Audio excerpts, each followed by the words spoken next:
नमस्कार, आप देख रहे हैं न्यूज़ वन इंडिया। मैं हूं आपके साथ पंकज यादव। करते हैं बुलेटिन की शुरुआत, जहां पर देश आजादी का 78वां स्वतंत्रता दिवस मना रहा था और इस दिवस पर हरियाणा के मुख्यमंत्री नायाब सिंह सैनी ने कुरुक्षेत्र में ध्वजारोहण भी किया।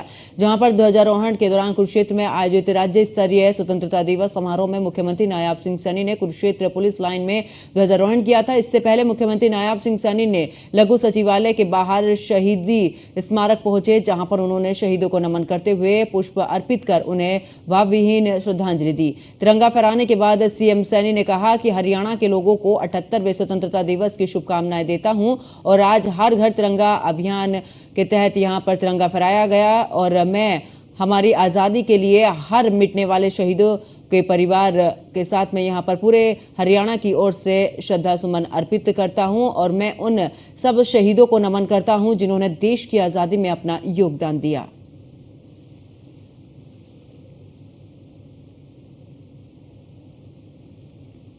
तो बीते दिन जिस तरीके से स्वतंत्रता दिवस मनाया गया, ऐसे में कुरुक्षेत्र में मुख्यमंत्री नायाब सिंह सैनी ने पुलिस लाइन में ध्वजारोहण किया। इसके अलावा अपने संबोधन में तमाम बातों का जिक्र किया। उन्होंने कहा कि जिन्होंने इस दौरान बलिदान दिया है उन सभी के साथ में हरियाणा सरकार पूरी तरीके से खड़ी है। इसके अलावा उन्होंने ये भी कहा कि इस दौरान पूरे देश और प्रदेशवासियों को भी यहाँ पर मुख्यमंत्री की तरफ से बधाई भी दी गई और साथ ही कहा कि जिस तरीके से आज़ादी का ये दिन मनाया जा रहा है, इस आज़ादी को पाने के लिए न जाने कितने लोगों ने यहाँ पर शहादत उनको मिली और ऐसे में शहीदों को याद करते हुए उन्हें पुष्पांजलि अर्पित भी मुख्यमंत्री की तरफ से की गई। तो राज्य स्तरीय स्वतंत्रता दिवस समारोह में भी पहुंचे और कुरुक्षेत्र पुलिस लाइन में ध्वजारोहण किया। हरियाणा देश का पहला राज्य है जिसने आयुष्मान भारत चिरायु योजना के तहत अपने हर नागरिक को स्वास्थ्य सुरक्षा प्रदान की है। सबको स्वस्थ रखने की दिशा में एक अन्य पहल निरोगी हरियाणा योजना में 3 करोड़ 71 लाख गरीबों के स्वास्थ्य की जांच मुफ्त की गई है। गरीबों का जीवन स्तर ऊपर उठाने के लिए अंत्योदय परिवार उत्थान योजना के तहत अंत्योदय मेले लगाकर 50,000 गरीबों को स्वरोजगार के लिए ऋण प्रदान किए हैं। प्रधानमंत्री गरीब अन्न कल्याण योजना के तहत अब 48 लाख परिवारों को मुफ्त राशन मिल रहा है। हमारी हैप्पी योजना से हर गरीब को हरियाणा रोडवेज की बसों में सालाना 1000 किलोमीटर तक मुफ्त यात्रा का लाभ मिल रहा है। गरीब परिवारों के बुजुर्गों को तीर्थ यात्रा दर्शन के लिए मुख्यमंत्री तीर्थ दर्शन योजना चलाई हुई है। इसमें बुजुर्गों को तीर्थ यात्रा के लिए सरकार के खर्चे पर ले जाया जाता है। प्रदेश के 1 लाख गरीब परिवारों को बिजली के बिल से राहत दिलवाने हेतु प्रधानमंत्री सूर्य घर मुफ्त बिजली योजना के तहत सोलर सिस्टम लगवाने के लिए सरकार 1 लाख रुपए सब्सिडी देती है। गरीबों के सर के ऊपर छत उपलब्ध कराने के लिए प्रधानमंत्री आवास योजना के तहत 49,975 मकान बनाए गए हैं तथा 14,202 मकान बनाए जा रहे हैं। मकान की मरम्मत के लिए भी 80,000 रुपए की राशि सीधे लाभार्थी के खाते में जमा कराई जा रही है। मुख्यमंत्री शहरी आवास योजना के तहत शहरों में 15,250 गरीब परिवारों को 30-30 गज के प्लाट के आवंटन पत्र भी सौंपे गए हैं।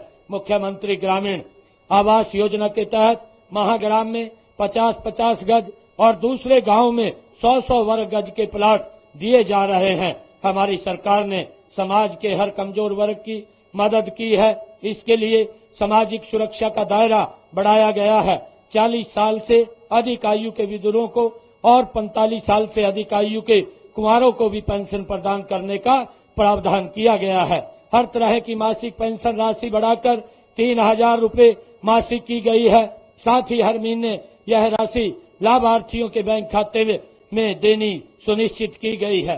प्रिय प्रदेशवासियों, किसान देश का अन्नदाता है, इसलिए कृषि और किसान का कल्याण का हमारी नीतियों के केंद्र में है। हम किसान को फसल की बिजाई से लेकर उसे बाजार में बेचने तक हर कदम पर मदद दे रहे हैं। फसली ऋण, फसल खराब होने पर मुआवजा व बीमा, उपज की खरीद का पैसा सीधे किसान के खाते में जमा करने की व्यवस्था की गई है। कृषि क्षेत्र में मेरी फसल मेरा ब्यौरा पोर्टल बनाकर किसानों को लाभ देने वालों की अनेक योजनाओं को इससे जोड़ दिया है। फसल बिक्री की राशि, खराब मुआवजा, भावांतर भरपाई की राशि, मेरा पानी मेरी विरासत के तहत प्रोत्साहन राशि आदि अब सीधे ही किसानों के खाते में जमा की जाती है। अब किसानों को अपनी जमीनों की फर्द लेने के लिए कार्यालयों के चक्कर नहीं काटने पड़ते, उन्हें ऑनलाइन ही मिल जाती है। पिछले दिनों हमने किसान हित में कुछ नए निर्णय लिए हैं, उनका भी मैं साथ ही थोड़ा जिक्र करना चाहूंगा। अंग्रेजों के जमाने से चले आ रहे अभियान को हमने जड़ से खत्म कर दिया है। साथ ही पिछले अभियान को 133 करोड़ 55 लाख 48,000 रुपए बकाया राशि भी माफ कर दी है। केंद्र सरकार जिन 24 फसलों का एमएसपी घोषित करती थी, उन सब फसल खरीद एमएसपी पर करने का निर्णय हमारी सरकार ने लिया है। इससे पहले सरकार 14 फसलों की रिकॉर्ड खरीद करती आ रही है। इस बार बारिश कम हुई है, किसानों की खरीफ की फसलों के लिए ट्यूबवेल आदि का सहारा लेना पड़ा है। इससे उनकी उत्पादन लागत बढ़ी है। इसलिए हमने चालू खरीफ सीजन की सारी फसलों पर प्रति एकड़ 2,000 रुपए बोनस देने का फैसला लिया है। हम जैविक खेती तथा फसल विविधीकरण को बढ़ावा दे रहे हैं। इसके अलावा हम कृषि क्षेत्र में ड्रोन जैसी नई तकनीक भी शामिल कर रहे हैं। किसानों की अतिरिक्त आमदनी के लिए डेयरी फार्मिंग, मधुमक्खी पालन व मत्स्य पालन को भी बढ़ावा दिया जा रहा है। प्राकृतिक कृषि को बढ़ावा देने के लिए जो किसान देसी गाय रखेगा, उस किसान को प्रति गाय 30,000 रुपए वार्षिक अनुदान दिया जाएगा। भाइयों बहनों, उद्योग हमारी अर्थव्यवस्था का मूल आधार है। किसी भी प्रदेश में औद्योगिक निवेश के लिए पहली जरूरत है अमन चैन का माहौल, दूसरी जरूरत है उच्च कोटि का इंफ्रास्ट्रक्चर और तीसरे सरकार द्वारा उद्योगों के लिए हर संभव सहायता। हमने हरियाणा के औद्योगिक विकास को गति देने के लिए ईज ऑफ डूइंग बिजनेस का एक इकोसिस्टम तैयार किया है। हमने उद्योगों की स्थापना में अड़चन पैदा करने वाले अनेक नियमों और प्रक्रियाओं को खत्म कर दिया है। आज हरियाणा देश विदेश के निवेशकों की पहली पसंद बन गया है। गत 10 वर्षों में प्रदेश में 6,71,524 सूक्ष्म, लघु व मध्यम उद्योग लगे हैं तथा इनमें 34 लाख लोगों को रोजगार मिला।